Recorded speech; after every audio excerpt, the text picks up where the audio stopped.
Olá, estamos aqui no nosso lançamento da nossa coluna de inovação e tecnologia do ICBR.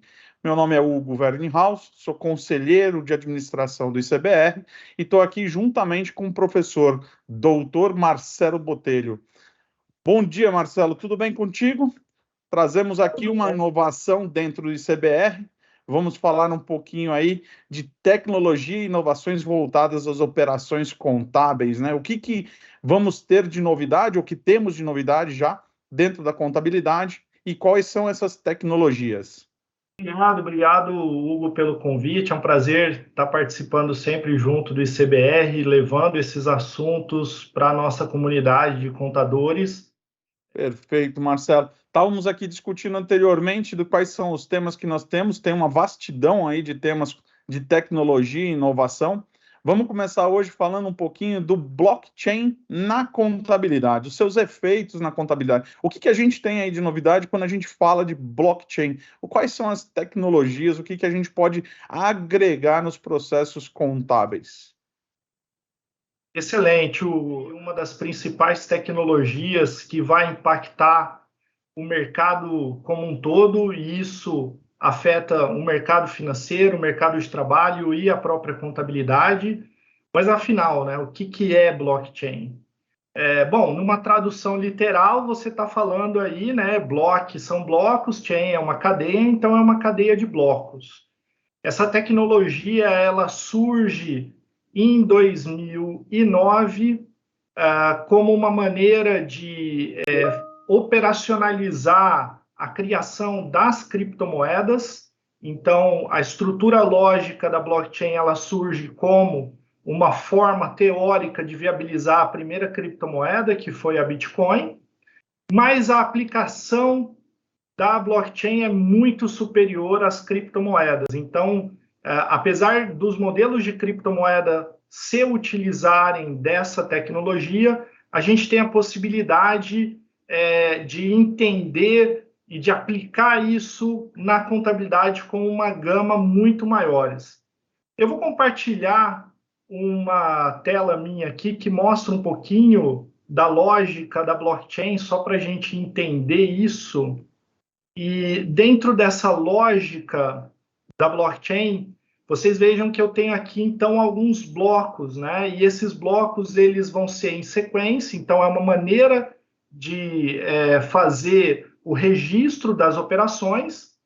Se eu pensar nesses registros das operações em que a Alice está enviando um ativo para o Bob, então, a cada tempo, eu vou ter um novo bloco de registro.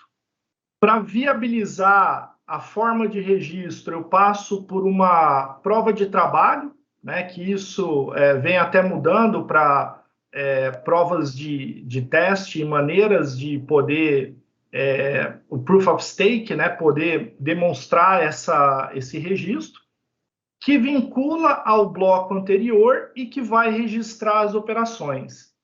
E aí, qual a vantagem desse modelo? É que esse é um banco de dados descentralizado. E o fato de ser descentralizado não quer dizer que todo mundo vai ter acesso a essa informação. É uma informação que pode estar criptografada, né? Mas é importante que a gente tenha uma noção de que, com essa informação que eu tenho na blockchain, eu consigo replicar esse banco de dados em todos os participantes dessa cadeia, né, todos os nós dessa cadeia, e por um mecanismo de consenso, eu consigo validar a operação. Então, a gente já tem um primeiro método aqui, né, que esse registro é conhecido como ledger, como livro-razão, o nome vem inspirado da contabilidade, ele registra todas as operações. Essas operações são imutáveis, eu não posso voltar aos blocos anteriores e mudá-las. E a cada novo bloco que é adicionado, eu vou ter um consenso em toda a rede. Então, para fraudar ou para manipular uma operação, um novo registro, eu precisaria deter a maioria, né, 50% mais um, dos nós, dos computadores que estão ligados a essa rede. Consequentemente, fica muito difícil na prática invalidar ou gerar uma fraude numa operação, numa blockchain. E quanto maior for essa blockchain, quanto maior for a adesão, né, mais robusto vai ser esse mecanismo de proteção. Bom, mas como que isso afeta a contabilidade, né? Exato. A gente vai ter uma série de aplicações desses tokens digitais, não apenas nos criptoativos, mas também em ativos, em seguranças, em tokens de utilidades, né? Como a gente já viu hoje em dia as criptomoedas, os NFTs. Então, eu poderia associar isso a uma cadeia de suprimentos em que um fabricante, ao criar o seu produto, ele já associa, ele já tokeniza esse produto, já cria uma versão digital dele e já registra isso na blockchain. E conforme esse produto vai passando pela cadeia de distribuidores até chegar no cliente final, essa movimentação também vai acontecer. Associando a blockchain a duas outras tecnologias que a gente tem hoje, que é o IoT, né, o Internet of Things, e a tecnologia 5G, que aumenta a velocidade de acesso à internet com uma latência muito baixa, eu vou ter a redução dos custos de chips que podem fazer esse mapeamento, e conforme ocorre a transferência, né, do produto em cada elo da cadeia produtiva, a própria blockchain é atualizada com aquela movimentação. Isso já pode, a partir de smart contracts, contratos inteligentes, trazer o registro para dentro da contabilidade e até a própria negociação. E para o cliente final, eu consigo ter toda uma cadeia com um mapeamento, né, com total rastreabilidade, sem a necessidade de fazer verificações adicionais, sem a necessidade de auditorias, sem a necessidade de outros tipos de mapeamento. Bom, isso vai acabar com a função da auditoria ou com mapeamentos? Você tirou as palavras da minha boca, Marcelo. É isso que eu ia perguntar para você. Qual é o efeito disso para o profissional da contabilidade, né? Então, falamos aí de auditores, de contadores, analistas, assistentes, é uma gama enorme aí de pessoas que podem ser impactadas. E qual é esse impacto? E isso é bacana, né? Na verdade, esse impacto vai ser matar aquela tarefa repetitiva, né? Aquela tarefa de ficar lançando nota fiscal, que hoje em dia, na verdade, muitos softwares já até automatizam com outras tecnologias, né? Com robozinhos, RPAs, que varrem notas fiscais e fazem registro. A parte da auditoria, que tinha que ficar fazendo aquele extenso levantamento físico, né? Fazer inventário, isso vai ser praticamente extinto, e eu começo a ter uma automação em todo esse processo, em todo esse mapeamento da cadeia, né? Então, muitas vezes é colocado, a blockchain vai acabar com a contabilidade, ou vai acabar com a auditoria. Não vai acabar, né? Mas vai mudar a maneira, vai tirar aquela função que muitas vezes ficar verificando o lançamento ou ficar verificando o inventário e ficar lançando operações simples, e vai levar a função para uma questão mais nobre aí da profissão, da tomada de decisão, do uso da informação, de como melhor apresentar e utilizar essa informação.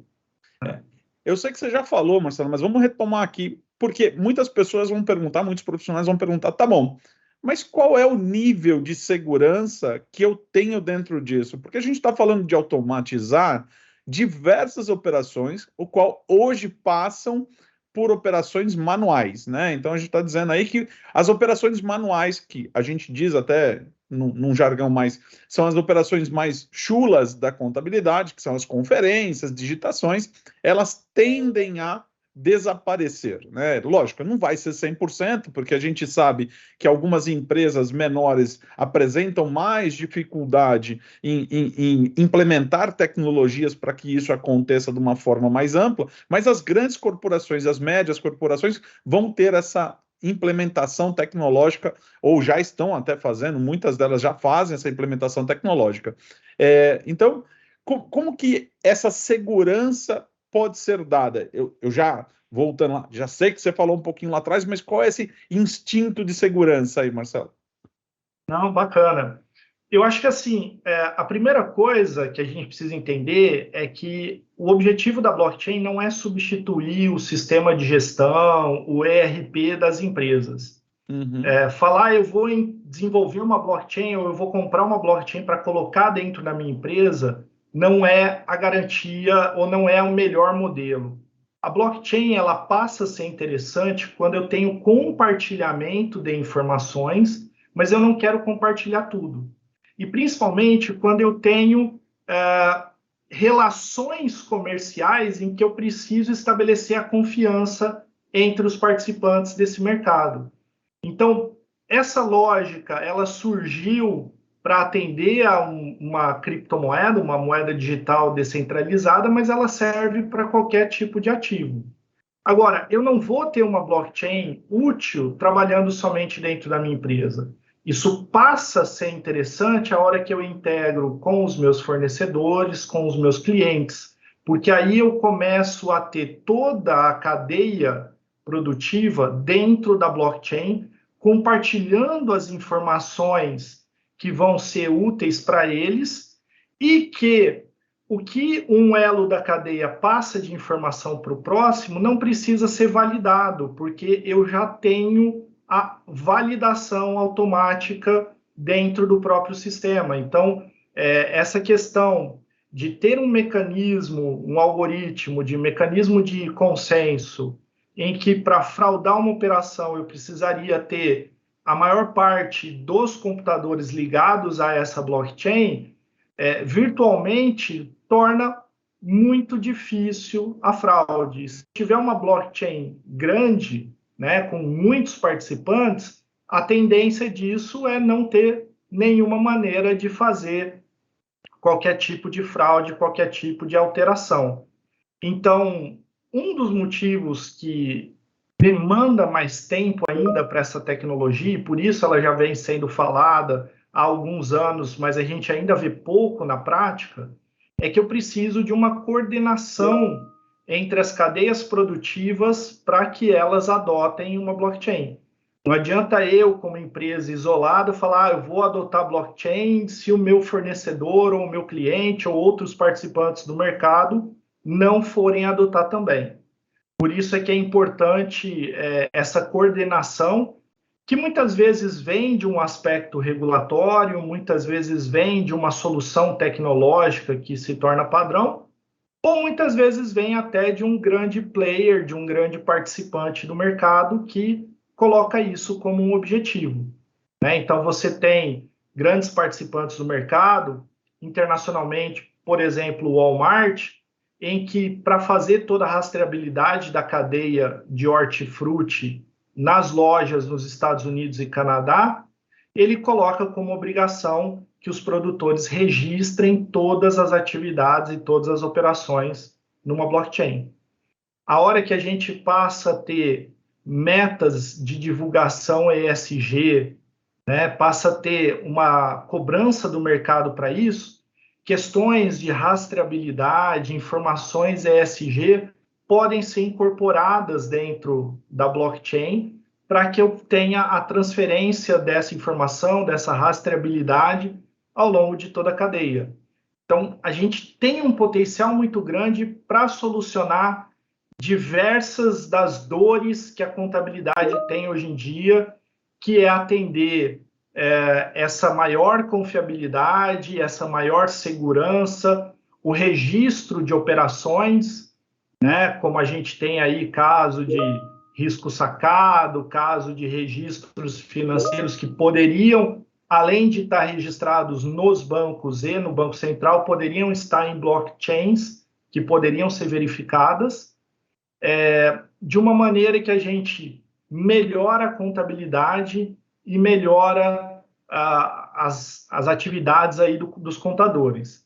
Mas, para isso, ainda vai um tempo para que a gente tenha esses mecanismos bem estruturados. Perfeito, Marcelo. Muito bom. E aqui, para a gente ir para o nosso encerramento, qual é a sua dica pro contador ou pro profissional que está se formando, que está vindo para a contabilidade, né? Porque a gente não pode falar só do que já está, mas sim também dos profissionais que estão sendo formados pela academia. Qual é a tua dica quando a gente fala aí de blockchain? Aonde procurar? O que procurar? Como procurar? Qual é a tua dica aí? Legal.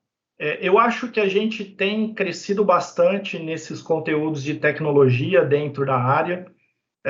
Não espero que o curso de ciências contábeis vire um curso de tecnologia, mas ele tem que saber trabalhar junto, né? Então, aprender mais desses conceitos, tem muito material na internet, tem muito material disponível, inclusive pelas próprias empresas de auditoria que estão trazendo esse conteúdo, né? Como eu disse, não vai acabar, vai mudar o trabalho deles, então eles estão saindo na frente para trazer isso para dentro do processo de auditoria, procurar, né, material, cursos. Eu espero que um contador vá desenvolver uma blockchain? Não, mas ele precisa saber qual a lógica dessa tecnologia, como ela funciona, para que a hora que ela bater na porta e falar, olha, a empresa agora precisa adotar essa tecnologia para poder fazer suas compras e vendas e suas negociações no mercado, eu vou precisar atuar com isso. Então, essa mudança vai vir, o impacto disso é grande e, obviamente, isso é uma excelente oportunidade para quem estiver preparado para atender e para utilizar essas novas tecnologias. Perfeito, Marcelo. Muito obrigado, professor doutor Marcelo Botelho. Gosto de falar assim, porque temos que dar a importância também para a academia. Precisamos dos profissionais da contabilidade lá na academia. A gente já discutiu sobre isso outras vezes em outros encontros, né, Marcelo? É importante o profissional da contabilidade, então gosto de dar ênfase nisso. Pessoal, essa é a primeira de uma série de lives que nós vamos rodar dentro do ICBR, do Instituto dos Contadores do Brasil. Essa é só uma primeira, vamos voltar com outros temas, juntamente com o professor Marcelo, mas também com outros profissionais envolvidos na contabilidade e com tecnologia. Para você continuar acessando esses conteúdos, acesse as nossas redes sociais, inscreva-se como um associado no ICBR e venha fazer parte dessa equipe que quer nada mais, nada menos do que construir conteúdo contábil de qualidade. Muito obrigado e até a próxima.